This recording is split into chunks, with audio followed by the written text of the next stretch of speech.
Dr. Cheryl, can you let me know? Can you see my screen? I can. Excellent, excellent, excellent. So tonight's as because we're talking about thankfulness and how to be in spaces where we have to develop community. And tonight's teaching or tonight's share is based upon from net weaving to network. And as you can see, the image on this title page, has the hands and it's interwoven. And there are times that we don't understand or we may not be purposefully responsible to recognize that our lives are very intertwined. When you're building community, if you're building a business, if you're building, like there's a brand that I love, Actively Black. They talk about, join the tribe. Or here, when I encourage people to join the Comeback Collective Circle, that is the name of the community that I am building here because it's not about just me, it's about we. And we can go further. We can be strategic. We can be great. We can be prosperous. We.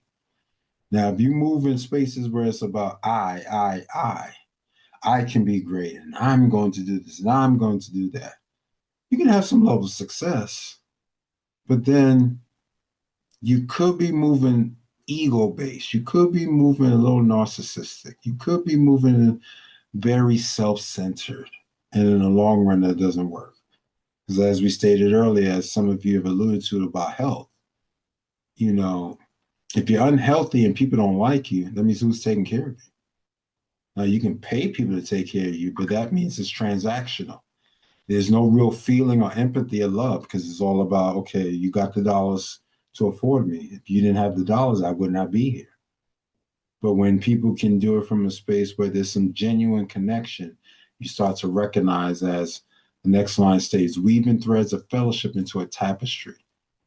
See, every shirt, every piece of clothing that we have starts off as, just a couple of thin lines that get interwoven.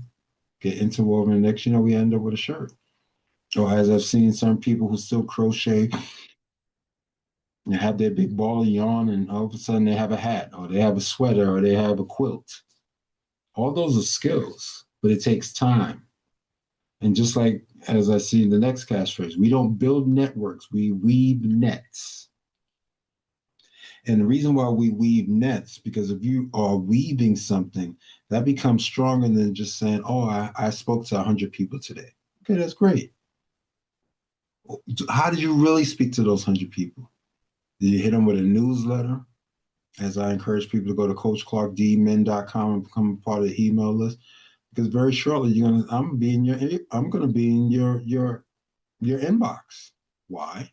To keep the connection growing, to share ideas strategically. It could be about finances or what I'm doing financially. It could be about things that may be stimulating my mindset from a cultural standpoint. It could be, information about just being, or even some of the things that I know that myself and Dr. Cheryl are starting to do as we start to implement certain programs and curricula in, the respective school districts.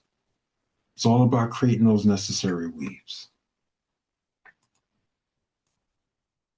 Dr. Cheryl, can you read this next slide, please? Sure. We don't build networks, we weave nets. Transactional versus transformational. Networking is transactional. Net weaving is transformational. Cultivating connection. The goal isn't to collect contacts, but to cultivate connections. Shared intention. Nets hold people through shared intention and trust. And see, what's so important is that, you hear a lot of people talk about, I'm going to a networking event. That's great. That's excellent. Okay, but what are you really going to the event for? Are you just going there just to hand out your business cards, as Google is attempting to listen in for no reason? But when you are allowing yourself to be in those event spaces and you're saying that, I'm going to a networking event, what is the true purpose of it? Are you looking for other like minds, or are you just there, as I started to say, sharing your business card? And just to say, oh, I collected these 50 business cards. Okay, those pieces of those cards don't mean anything. Or even these days when you can do it digitally, people can tap phones to each other and all of a sudden sharing their contacts, social media information, stuff like that. What is ultimately the purpose of the interaction? See, if you're just networking, you're just collecting names, and that's why we go to the next part. We're cultivating a connection. The goal isn't never just to collect contacts, and it's not about just finding people so you can just add to a database. It's recognized like, wait a minute, let me find individuals who desire to be a part of what we're doing. And when you get connect with other like minds, you start to see how things start to become very, very developed as we flow forward. And when there's a shared intention, it gives a possibility for certain things to work together. Because now you're not just doing it from a space of just saying, okay, I'm just here to network with you. But now I'm really trying to weave or attempt to weave something with you. So it may start off as one thing that can ultimately become something else. Any thoughts before we move on to the next slide? Excellent. Threads of, Hey, Dr. Clark. go ahead. So I'm trying to, not trying, I want to figure out, you're talking about the waving. Um, is that strength the relationship with that particular individual or that particular group through continuation? Well, the main thing is when you are cultivating, like how you're cultivating your business, when you and your wife go out and have those relevant conversations. It's not so much that you're having those conversations with those particular individuals that you can do business with, but then after a while, you desire to get their information so you can stay in contact. See, people will do business with you when they can see that there is a shared possibility. That's how businesses become sustainable, because it's not about just saying, oh, we do this well, so this is the reason why we're here. No, after a while you have to cultivate it to the next level to say, okay, now we're creating connection. As we start remembering people's names, if someone's married, maybe you find out about their birthday. And sometimes it's not about sending them a thing, but it's just that remembrance. It's something that I've learned from one of my mentors, which is so true. Whereas when if you're that individual that can help exacerbate a culture or present something that your company is doing, and they say, oh, these people are very interactive. They remember my birthday. They remember, I have an anniversary, or they even remember I have a child. And so how's little Timmy doing? It's like, wow. All of a sudden that touches that person. They get a feeling. Going back to what I said, Dr. Maya Angelou's start and quote. All of a sudden you invoke the feeling. Now all of a sudden the next time when they think, it's like, oh, we need X, Y, and Z taken care of. Oh, no, no, no. Ultimately, you know, call this person because I remember the feeling that was invoked in me because of how we started to have a connection. So when you're building your network, Mr. Franklin, you're not just going out there collecting names. You're collecting them because you desire that interaction. That interaction can lead to sustainability, which means ongoing business. Like Anheuser-Busch or Coca-Cola Company, after a while, they had to keep interacting with their distributors, keep interacting with their customer base, keep interacting, keep interacting. They're cultivating. As much as we can say, we know what Sprite tastes like. We know what this other drink particularly may taste like. So why are they still cultivating? Why are they still advertising?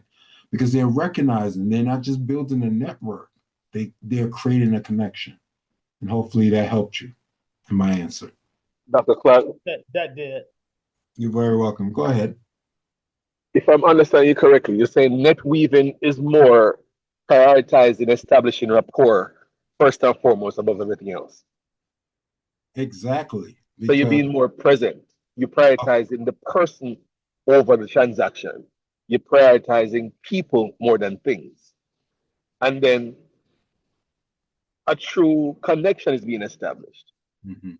And as you rightly said a while ago, that lends itself to a greater potential for longevity. Mhm.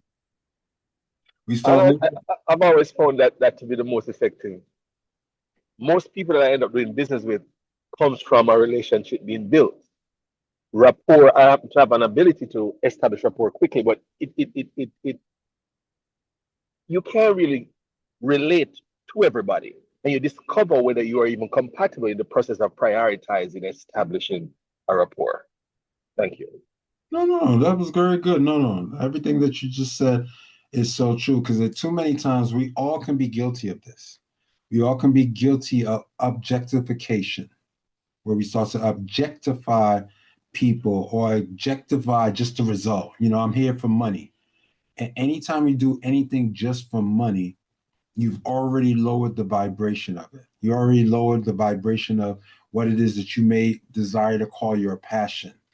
Because technically, the difference between someone who goes out to work and is just doing something for $1 and unfortunately a male or a female who stand on a corner to sell themselves, it's the same thing. We may not like the example, but the vibration of it is the same. Now I'm out here, I gotta get my money. Okay. What do you think that person doing on the corner is doing? Regardless if they're doing something that's illicit or what you may consider to be illicit, or even if they're allowing themselves for their body to be used. They're just doing a transaction. Everything is based on transaction. I gotta get money.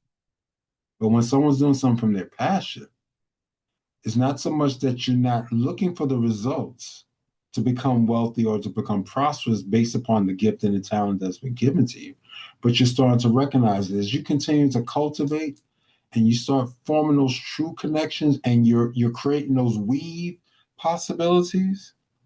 Now people are not just looking at you, oh, they're just here because they're ready to sell their latest whatever, or they're just here to serve their latest service. No, they find, how's everything going on with you and your family? What's going on with you? Oh yeah. And all of a sudden, as you get into their world, now they're ready to say, when is your next thing? Or don't you have an event coming up? Let me buy a couple of tickets. It's like, oh, we would love to have you at an event. Here, here's the website, or you can speak to my assistant or go to this QR code, and yeah, can't wait to see you there. Now it doesn't feel like someone came in and says, oh, we got some tickets to sell. Come join us for our event because we got a quota to make. We got a bottom line to do. It feels rushed. It feels inauthentic. And so that's why especially as we're moving into 2026, we're starting to recognize now it's about really building those areas, regardless of whatever it is that you're doing as your entrepreneurial pursuit, that you're establishing something that Mr. Guthrie said, which is powerful, establishing rapport.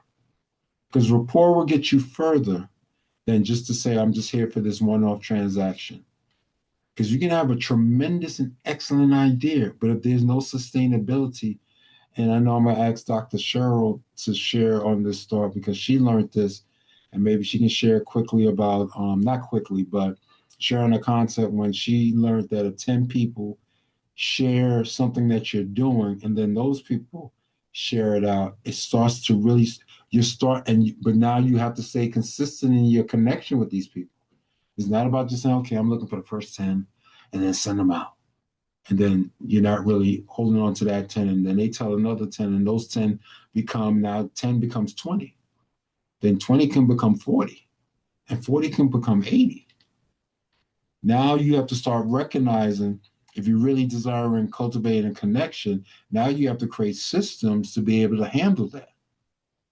It's the same way as I was interacting just now a couple of seconds ago with Mr. Franklin.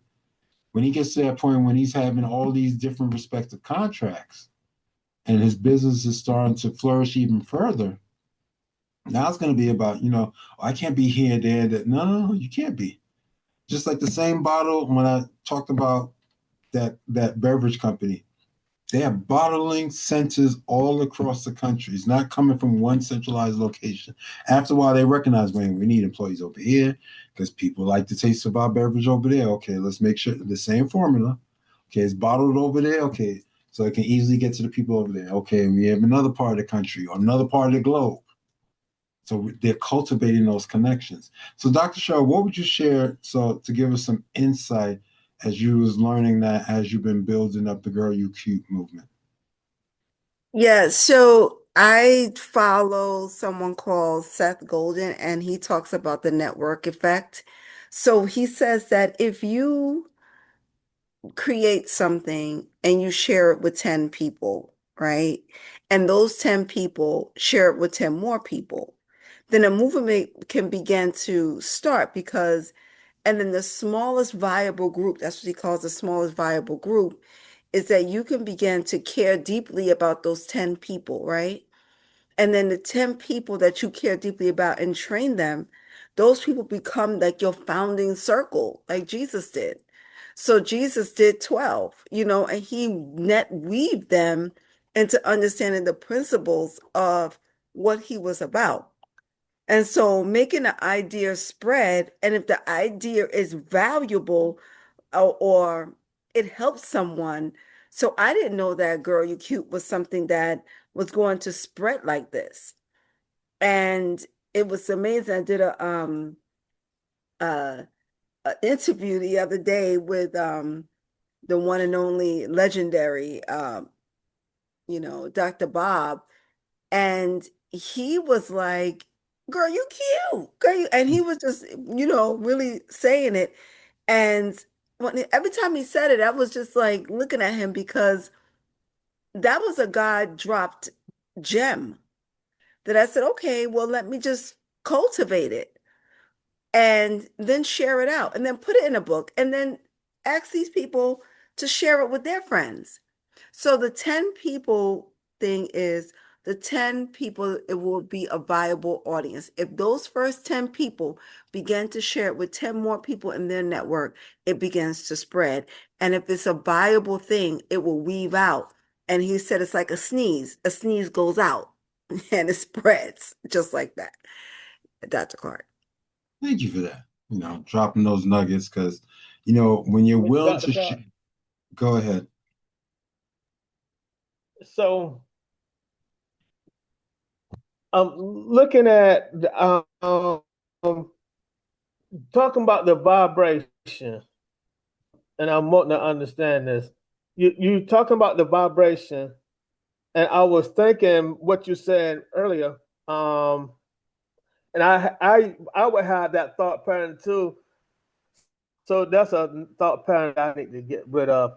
My pattern was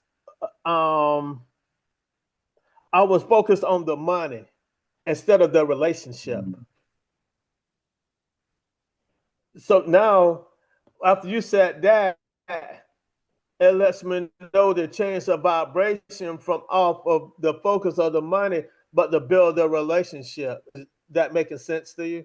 Coming from Of course, because anytime if you focus on the money, that means everything is transactional. That means, you know, unfortunately, if I give it like another example, it's like after you're complete, if anybody been in those spaces of ill repute, or if we even go biblical, when Jesus first found Mary Magdalene, she was she had a certain movement that she was, getting her resources from. But even Jesus was able to see beyond that because he recognized she was initially just moving in a space of transaction. Whereas when Jesus touched her, he moved into a space of transformation and recognized she didn't have to use anything that she physically had to be able to make an impact, to have an impact.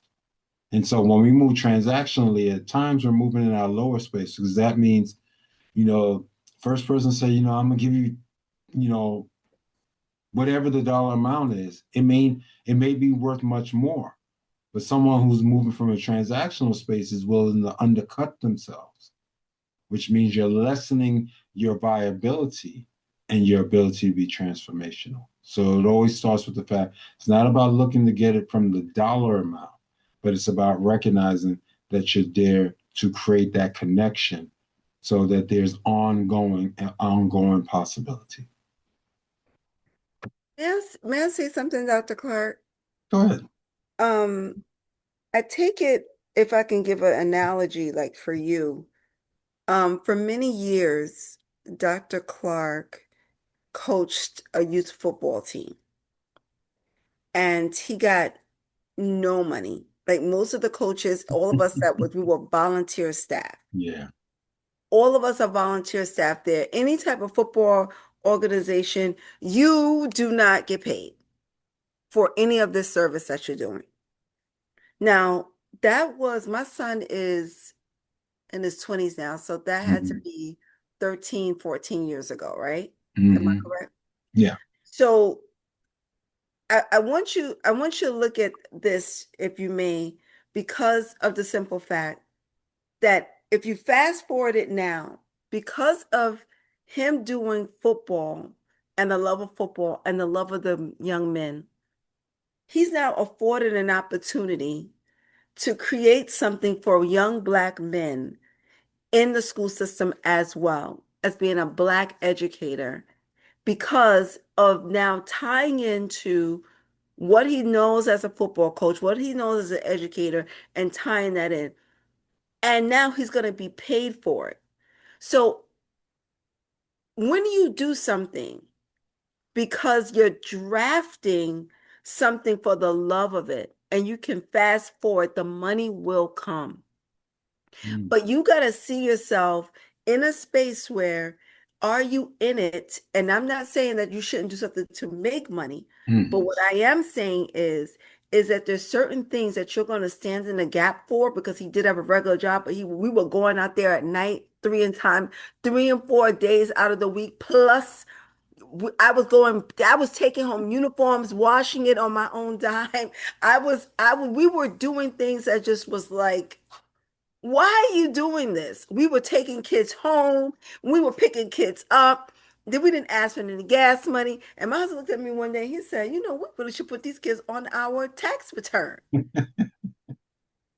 And to see it fast forward 13 or 14 years later, that we're being asked to put something together for these children in a school system. And now we're getting paid for it.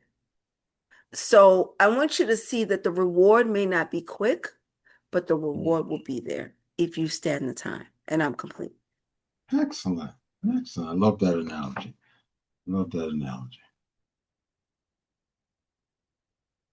Threads of trust. Dr. Cheryl, Yes.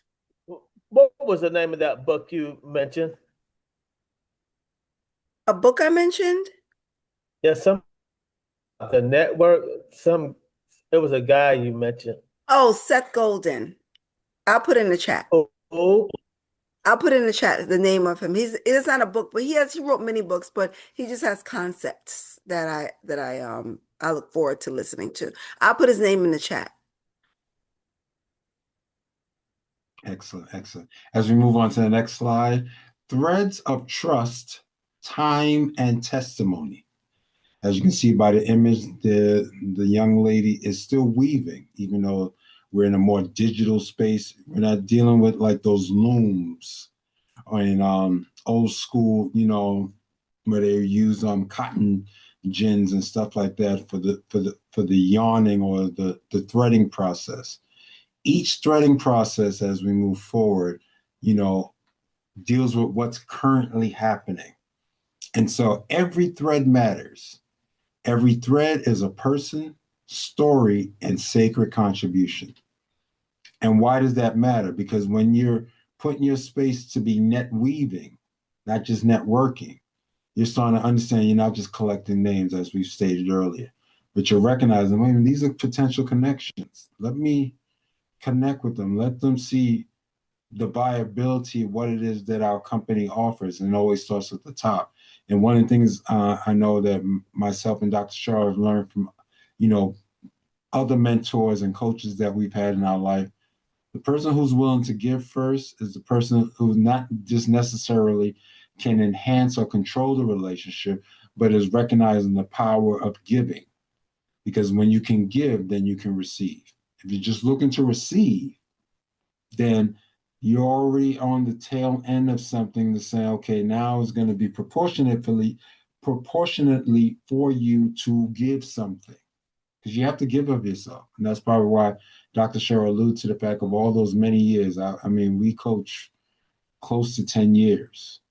And I'm talking about that type of service, not to toot our own horns, but if you don't have certain areas of your life that you're giving back or willing to say, you're willing to pay it forward or at least impact other people's lives, then it's going to be kind of hard when it's time for you now to say, oh, now it's time for me to not necessarily collect, but to recognize all of that time is worth something and it's not for naught. It's worth something, which leads to the vulnerability strengthens. People say, that thread has got to be strong. Well, it is strong, but the weave strengthens with vulnerability and truth telling. See, the reason why Girl You Cute, the Dr. Cheryl is starting to even metamorphosize this into a bigger movement now, is that there was a vulnerability because she was telling her truth. Her ability to say, yeah, we can sit there and try to refine it and be all perfect and it has to be this, that, quantum. No, then it starts to feel inauthentic. But sometimes when you can be vulnerable enough to be like, okay, this is what I'm gonna share. And even if it impacts one individual, then you know that this thing was worth it. And then that one individual, because remember, we don't deal with addition. We always deal in exponents. So if it hits one person, that means there's probably at least multiply that times whatever number to say how many people out there that can impact. And that's how you can see that it starts to grow over time. And your stories do intertwine. Fellowship becomes fabric when stories intertwine. The same way that we're having these conversations right here and even intertwining some of our own respective movements and spaces and how we're navigating and things that we're conceptualizing. That happens through articulation, that happens through communication, that happens to the fact that now as we even are having this dialogue, we're building something. It's not a monologue where it's just one person, just articulating and there's no other combination or collaboration that's happening. We're actually net weaving and developing this conversation as it flows. We have a foundation, we have some structure, but still, in the long term, is being positioned and is being morphed into something that wasn't there before. Because now we're in the present. We're in this present vibration. Any thoughts before we move on to the next slide? Any communication is a element of discovery. Hmm. And that's why allowing rapport to be established is important because it's not something that you can predetermine. You will become amazed at times how many people that on the surface doesn't look like somebody that you have anything in common with, or you would not have seen that. But in the process of conversation, in the process of communication that has nothing to do with any preconceived notion, since I've committed to walking, for example, I have met more uncommon people and diverse people than ever in life. And virtually every environment that I walk in, it happens. Hmm. And there is a similarity. It seems as if any human being that begins to prioritize health, I'm a walker predominantly, but there are several people who are runners. I don't practice running. But when you congregate in an environment where people are practicing self care at any level, there is a communal impact that is inevitable just by being open to conversation. And as you practice that self care, all of a sudden you become more open to exchange, you become more open to communication. And one of the most powerful gifts, if not the most powerful gifts that human beings have been given, is the ability to communicate. And when we own that gift, when we practice that gift generously, without preconceived notions, there is monumental, life altering connections that are made. That, yes, it may or may not evolve into business, but it involves into real connection, real communion. And what I've learned this year more than any other is the significance and the impact we have on each other. I'm predominantly in the posture of intentionally blessing, intentionally giving, just based on just life experience and how just my personality by nature. But when I was in a vulnerable state of illness, I have never in life recognized how much human beings need and draw strength from each other. Mm. And it was a profoundly impactful, eternally impactful experience as a result. And the power of connection was also prioritized. As I practiced higher levels of self care, I begin to realize just how many people around me were doing that. And the quality of just your life begin to improve as a result of that. My God, that's powerful. Wonderful, wonderful. Thank you for that. Thank you for that addition. Thank you for putting that into the space. Appreciate that. Dr. Cheryl, can you read this slide, please?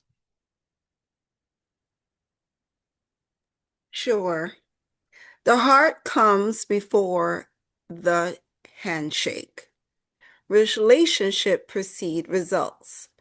Build authentic connections before seeking outcomes. Compassion sustains. Compassion sustains what charisma starts. Sacred exchange. When you care, when care is genuine, commencement, Commerce. commerce becomes sacred exchange. And seeing this is one of the things, especially number 3 with sacred exchange. Every time you decide to circulate some of your dollars out of your resources, you're making a sacred exchange. You're making a choice. There's a reason why you picked that brand of, say, liquid detergent over another. There's something in you that feels some sort of connection towards it. The clothes that you have on your body, the sneakers or shoes that you put on your feet, the type of areas that you decide to navigate or circulate around. All of that is sacred exchange. And as the title of the slide was alluding to, even though we see the couple together in the image, but the heart has to come before the handshake. See, if you just go there for the handshake, okay, I'm sticking my hand out, I'm here to close the deal, and okay, sign this contract, and I'm a great salesman. And I know if we go back to like the Dale Carnegies or the Zig Ziglars of the world, they let you know, in all of these particular individuals, or even Napoleon Hill with Think and Grow Rich, you start to recognize a lot of the sustainability of companies recognize that, wait a minute, you have to connect beyond just selling them the item or just present them a possibility to purchase your service. It's like, okay, where is the relationship that we are establishing? Because if we establish a relationship, getting into the person's world, then of course they're willing to be in a part of saying, yo, I'm in this community. I'm gonna help undergird this or underwrite this or help sponsor this. And it's not something that you have to pull, heartstrings on. You have to, tap dance for 1,400 hours like a telethon or a marathon. No, because you're recognizing that you've built a relationship, which if you built the relationship properly, will yield results. It's just like a man and a woman. A man and a woman come together, and based upon what they do in those intimate moments, can create a result. But a man and a woman could be together for many, many years, or be together for their whole adulthood, and all of a sudden it's like, wait a minute, what happened to your children? Well, yeah, we came together and this, that, and third, or certain things may have went on physically. But ultimately, people would say, where are your children? You've been together for so long, and this, that, and the third. And then the murmuring starts. They start wondering, where are the results of the relationship? Not to say that you would just have a great, nice looking house or a good car, but where's your legacy? Where is the outpouring, or where are the results to show what you may have had from this relationship? And even those individuals who may have certain physical problems or physical situations that come into play, they still recognize how they still have the opportunity to create legacy. Because there's plenty of individuals out there that will be happy to be adopted and children who desire in those homes to be loved. And so it still becomes an expression of the relationship.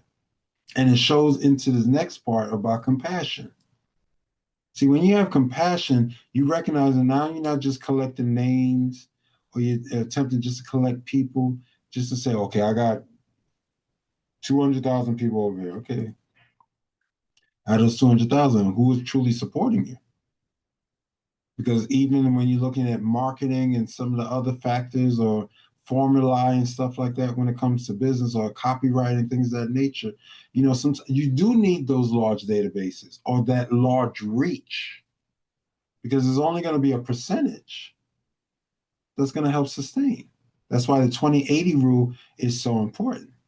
20% of the people that you know is going to probably impact 80% of what you do. And then you say, why is it so inverted? Why is that formula so inverted? That means that 20% is really covering, yeah. We can see that in ministry. We can see that in most places. 20% of the people are there, and it's not a make wrong. But we have to recognize that if you're looking for success or sustainability, all these different things of how you're connecting with the people that, and not just looking at them as customers or just potential clients, but like, okay, I desire for you to be in community with me. And then through that, if we have a shared space and a shared possibility, and we have some commonalities regardless of I'm a doctor of ministry and Cheryl has a PhD in organizational leadership, or we can be dealing with a medical doctor. We're all doctors, but we have our different forms. But if we come from a space where we're finding what those things that allow us to interact, then you start to see how certain things are amicably starting to manifest in your respective path. Any thoughts before we go to the next slide?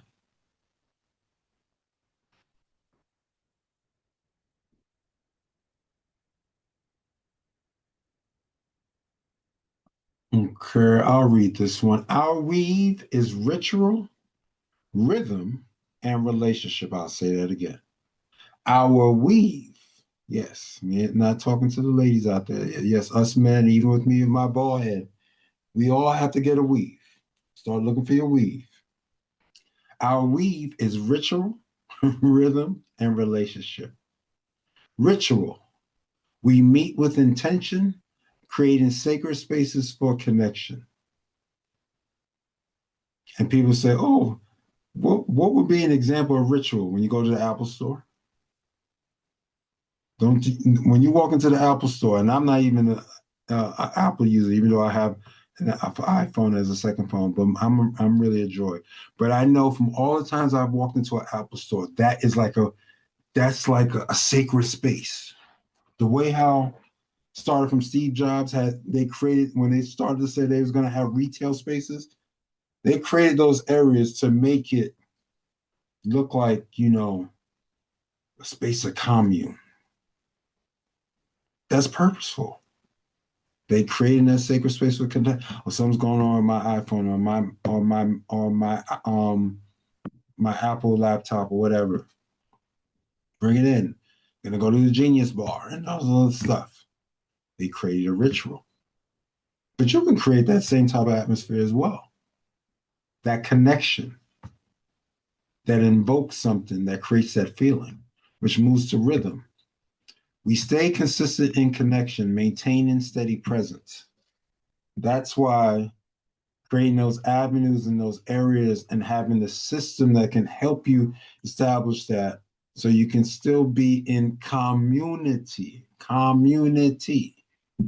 In that common union, that means what do you have to make sure that you can still be in connection with people? I just get their name, telephone number, email address, or just to say I have Bob in my Rolodex. What does that mean? Do you know Bob is married? Have you at least invited Bob to lunch? Or even if Bob gave you a contract, did you have the herewithal to say, you know what, let's send this man as a gift? since something, a token of some level of responsibility to say, I value the relationship. Simple thank you. It doesn't be too great, too grandiose, but something that makes that person feel like, yo, they see me. These people see me. And all of a sudden, we got some other bids coming up. Throw that business to them. And you'd be surprised how they settle, as we've learned over time, how people have lost positions and didn't know that there are times when there was sociality, social gathering, creating that relationship. Oh no, it's 5 o'clock. I'm going straight home. It's like, okay. The rest of us, we're gonna go to the local tavern. Not that we're doing that just to drink, but we're gonna do this for some sort of commonality. Probably eat some peanuts, and I may end up with a club soda, but the camaraderie of us hanging out to decompress the day before we head home turns around that, oh, I've noticed all these people over here got bonuses. Why did they get bonuses and I didn't? Check your sociality. Did you have a ritual? Did you have a rhythm? And were you definitely in a relationship, which moves us? So we move from event to evolution, nurturing lasting bonds. And that's what ends up happening. The same way I know I have individuals in my life that I've known since I grew up in the Bronx. The same way when Dr. Cheryl reaches out to some of the people that she went to high school with or went to college with, she builds a relationship. You have those relevant relationships. And you'd be surprised that you can be one relationship away from someone who knows someone who may need your service. But are you staying in some sort of connection with them? Or are you moving in a transactional space, which kind of keeps you limited? So any thoughts before we move on to the next slide?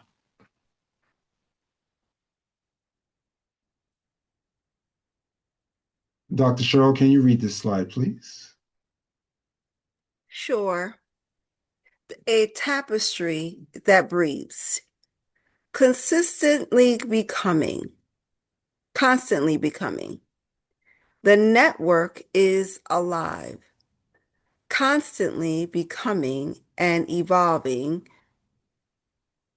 repatterning the whole. Each new connection repatterns the entire tapestry. Greater the catch. The stronger the weave, the greater the catch. Now, what's so important is that we're all probably all on this call right now. We have some sort of garment on. Or even as I look at the middle image, it reminds me of one of them old school green aluminum chairs where you used to sit on it and you just, depending upon, your size, you would be praying that this thing can hold me. Someone had to make sure that that tapestry or the pattern was strong enough to be able to hold the pressure. So when we are constantly becoming, we're constantly becoming every single day. And I didn't really recognize this or understand this until I became an entrepreneur that, it's not so much that you just focus on the dollars, but the dollars do tell a story. And so you start to recognize, are you great in your sociality? Are you great in building your connections? Are you constantly becoming? Or are you moving in a transactional space where it's like, oh, we'll just do this thing, ever so often. And, the people come, they come. Or if the people buy the book, buy the book. Or if the people want our service, they want our service. If they don't, no, that's not actually becoming. Now you're moving from a network standpoint instead of a net weave. Now, when you're net weaving, okay, there's some sort of connection. You're not always looking for something. It's just the pattern that after a while, as we get to the next one, repattern the whole, as you keep that connection happening, and then you get new connections, as Dr. Cheryl was alluding to about Seth Godin's thought about, you start off with that 10. And those 10 like it, and then maybe each one of them tell 10 other people. The even actuality, that's why I said exponentially, my math was even wrong. Because initially I said 10 plus 10 equals 20. But really, technically, that 10 can get you 100. Because if that one person tells 10 people out of that initial 10, now you started with 10, and now Those 10, now you have 110. See how the math goes? It's not addition. It's actually exponential multiplication. And then suppose that next set of people does that. And then that next set of people does that. And next thing you know, you start to see the stronger the weave, the greater the catch. It goes back to even to the thought when Matthew, talked about the fact when initially told Simon, Peter, and Andrew, well, he was still Simon, before he became Peter, but told Simon and Andrew, throw down your nets.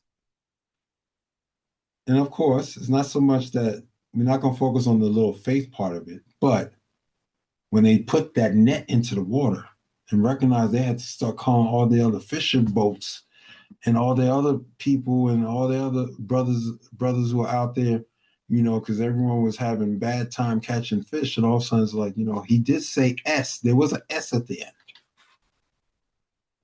It was nets, not net.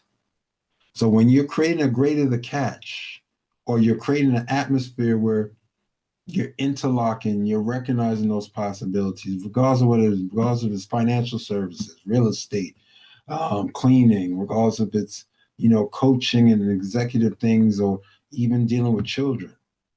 All of this stuff is about how you're creating that weave. Because if you create that weave strong enough, believe you me, your net will be able to start to show you some of the results that can be generated.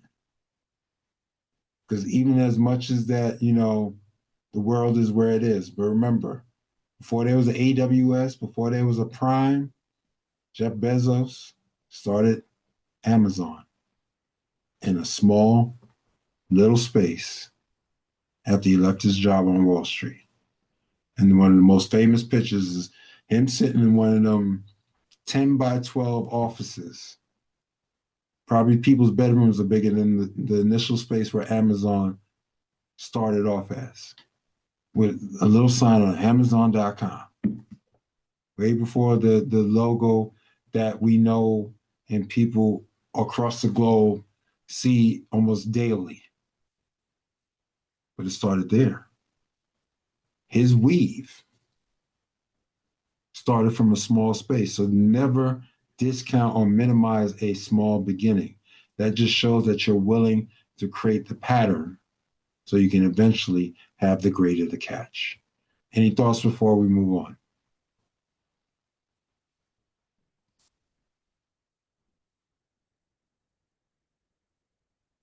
Every thread is a leader.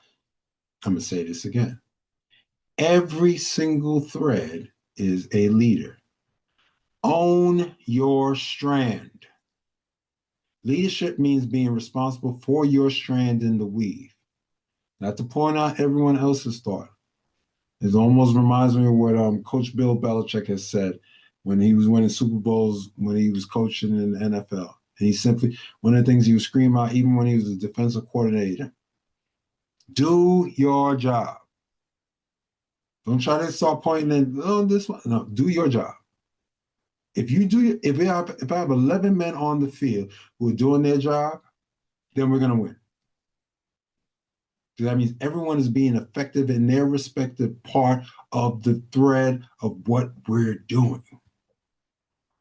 Empower others. Empower others to strengthen their part of the net.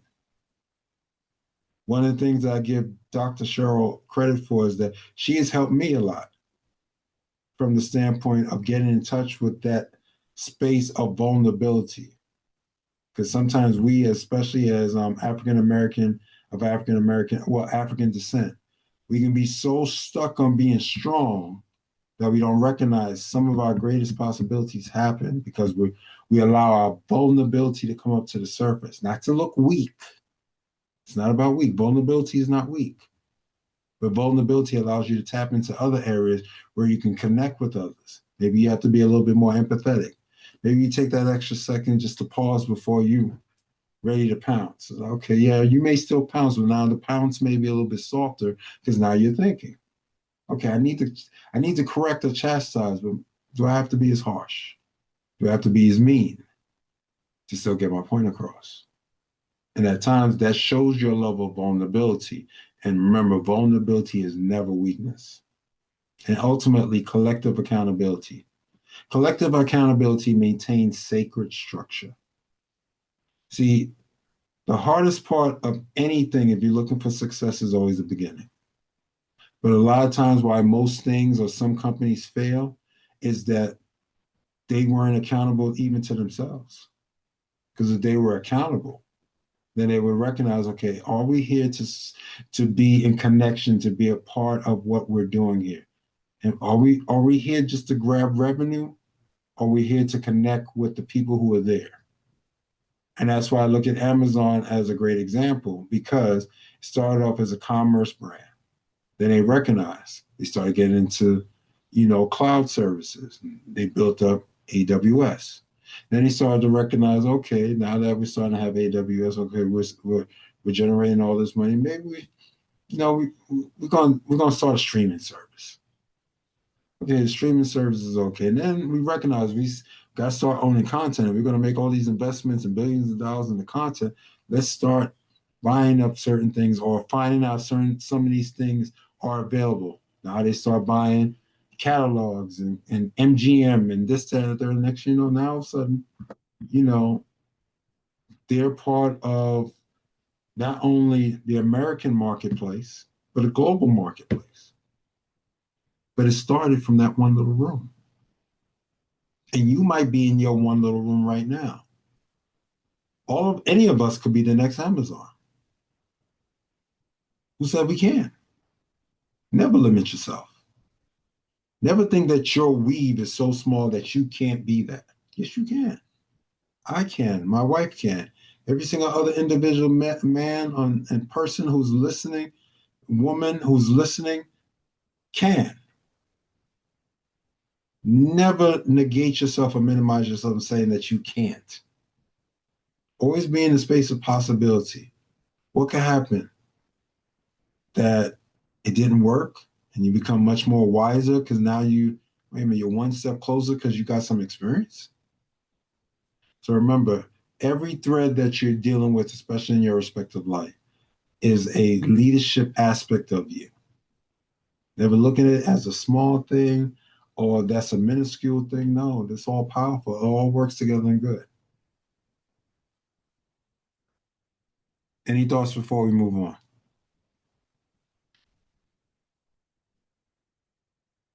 And Dr. Cheryl, can you read this slide, please? Sure. What are you weaving? Your personal weaving. Who are the people in your personal weave? Sustaining connection.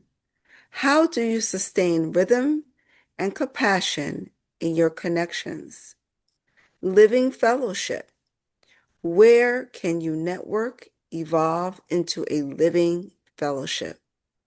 We are not linked by hierarchy. We are held by heart. And see, thank you for that, Dr. Cheryl. And one of the reasons why I like this image on this particular slide is that when King Arthur became King of England, the whole thing, Excalibur and all that other stuff, and Merlin, and you hear all those backstories from back then. But one of the things that made Arthur's reign one of the greatest in the history of that particular empire was the fact that he moved from a hierarchical space, especially when it came to how he was governing, into a space. That was the first time you heard about a round table. See, everyone knew he was still king. Everyone knew their part, and it wasn't about he was minimizing or diminishing himself, but he recognized by being in that circle, everyone can really look at each other. It didn't look like he was looking down a long, straight, table to, someone's at the end of the table. So that means, no, you can look at the king just like you're looking at one of the advisors, or if you were allowed or you had that status and that ability to be at that table. It means your voice mattered. That means you started to recognize what we're weaving here. Even though I may be the leader, I'm only as great as the network and the net weaving that I'm building. In the same way that you are all leaders in your respective areas and companies and things that you're developing and things that you're doing. I know when Mark is out there and he's interacting with his customers, if anything, hopefully he's doing it, but hopefully he's getting those names and names and addresses and email addresses. So, he stays in the mailbox. So also, come visit me at my website. Maybe, when you need your next item, I'll be the person you look for. Then all of a sudden, if he stays in that constant or creates those levels and that system of continuous connection, sustaining it, and all of a sudden, be amazed how many more people are like, oh yeah, yeah, okay, yeah. When I'm thinking about that next item, yeah, this man is always in my inbox. He makes me feel seen. The same way when Dr. Cheryl and I see those ladies light up at times when she's doing her thing with them, especially on her Tuesday calls every Tuesday at 8 a.m. Eastern Standard Time. So, if you don't have that link, definitely go to speakyourpowernow.com and you'll see that information on her website, and especially as she's preparing for Women's History Month next year. You have the opportunity now to start to get your tickets for the March 7th event. She always does the power of her voice, celebrating, women of our community. And it's a great affair. It's an affair about recognizing how we're sustaining connection, how she's expanding her weave, how we're creating fellowship. What are those areas that we're doing that we're actually impacting those areas that we're interacting with, and recognizing that we have to take those possibilities to another level. And if we're not willing to do that, then everything else is transactional. And I'm not making transactional bad. It's just very limited, as I stated. But when you're transformational, be surprised how much more you can get to and grow in your brand or your company or your service or whatever it is that you're offering in the marketplace. Become so sustainable that not only you're taking care of yourself, but you're taking care of other lives. That's where the blessing comes into play. I know we hear in companies now, these days, especially how 2025 has moved through, where people have been laid off and stuff like that, even the federal government. It's not the greatest season in regards to that, but at the same time, there's still possibility. If you're not minimizing, saying, wait a minute, okay, I'm just this. I work for this company, and that's who my identity was. No, it's not your identity. Your identity is to tap into those gifts and talents that you have and turn that lemon into lemonade. Because we're all going to get lemons. If we're not willing to say, I can if I get me a little, even if I don't need all that sugar, if I can get something as a sweetener, some agave or whatever it is I need, a stevia or whatever it is, I can still make me some lemonade. Because I'm recognizing that I'm not just networking, but I'm net weaving. And with that, we are complete. Any thoughts before we come to the close of this session? Any thoughts? Any thoughts that anyone desires to share? Hope you enjoyed the teaching tonight, the share. I appreciate you for not allowing this to be a monologue and you developing and adding your own spice and value into this conversation, which is excellent. And as Dr. Cheryl alluded to, 2026 is going to be very, very interesting. It's going to be a very, very interesting experience as we start to move in those respective, possibilities, and the like. And, as always, we always appreciate your support here at the Comeback Conversations. And, if you desire to help us continue to grow the platform here as the Comeback Collective Circle, you can do it via Cash App, which is $ Gregory Clarke DMin, or you can do it via Venmo. Venmo is a great way to do it. That's also Gregory Clarke DMin without the $. Or if you so choose to be a contributor here as we continue to expand and use it for the marketing and growth purposes of enhancing our ability to help others. You can do it via Zelle or PayPal. It's the same email address, esquire971@gmail.com. And with that being said, thank you for joining us on this beginning of December. Can't wait to hang out with you next week when we'll have another edition of the Comeback Conversations with Dr. Clarke. With that being said, have an excellent, excellent week ahead.